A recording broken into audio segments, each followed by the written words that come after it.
اعوذ باللہ من الشیطان الرجیم، بسم اللہ الرحمن الرحیم۔ السلام علیکم ورحمۃ اللہ وبرکاتہ۔ تمام دوستوں کو چینل کے اندر خوش آمدید کہتے ہیں۔ بہت ہی پاورفل اور اہم وظیفہ محبت کے حوالے سے آج ہم آپ کو بتائیں گے۔ اس سے پہلے آپ تمام احباب سے گزارش ہے کہ جو حضرات چینل پر نئے ہیں کائنڈلی چینل کو سبسکرائب کریں اور بیل آئیکن کو پریس کریں تاکہ آنے والی تمام ویڈیوز کے نوٹیفیکیشن آپ کو آسانی کے ساتھ مل سکیں۔ بات کرتے ہیں آج کے وظیفے پر۔ کسی بھی انسان کے دل میں جائز محبت پیدا کرنی ہو، کسی کو اپنا بنانا ہو، بہن بھائی کا رشتہ ہو، میاں بیوی کا رشتہ ہو، تمام جائز رشتوں کے لیے یہ وظیفہ 100% افیکٹو ہے۔ انشاءاللہ تعالی یقین کامل کے ساتھ کریں گے تو اس کا رزلٹ آپ کی آنکھوں کے سامنے آ جائے گا۔ قیامت تک جس سے آپ محبت کرتے ہیں، اللہ پاک کے کرم و فضل سے وہ آپ کا دیوانہ ہو جائے گا، اس کے دل میں آپ کے لیے محبت آ جائے گی۔ اللہ تعالیٰ تمام امت مسلمہ کی خیر فرمائے۔ جو لوگ پریشان ہیں سب کی پریشانیوں کو دور فرمائے۔ جنہوں نے دعا کا کہا ہے، اللہ رب العالمین کو ان کے لیے آسانیاں پیدا فرمائے۔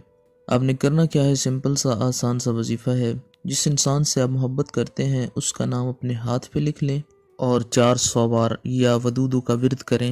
ہاتھ کی مٹھی کو بند کر لیں تک یہ وظیفہ آپ نے کرنا ہے۔ آپ کے ہاتھ کی مٹھی بند رہنی چاہیے۔ دایاں ہاتھ یعنی رائٹ ہینڈ جو ہے آپ نے اس کی مٹھی پر ہاتھ پر نام لکھنا ہے اور بند کرنا ہے۔ 400 بار یا ودودو پڑھیں اور 400 بار یا سلامو پڑھیں۔ اول آخر 3 بار درود پاک پڑھیں اور بند مٹھی کے اندر آپ پھونک ماریں۔ ایک سائیڈ سے آپ اس کے اندر کی طرف پھونک ماریں تاکہ اندر نام کے اوپر آپ کے پھونک سے تپش پیدا ہو۔ 3 بار 400 اور 100 بار آپ نے پڑھنا ہے اور 3 بار آپ نے مٹھی کے اوپر پھونک مارنا ہے۔ ایک بار پڑھیں 400 بار اور مٹھی کے اندر پھونک ماریں، دوسری مرتبہ سیم وظیفہ کریں، پھونک ماریں، پھر تیسری مرتبہ سیم پڑھیں، پھونک ماریں۔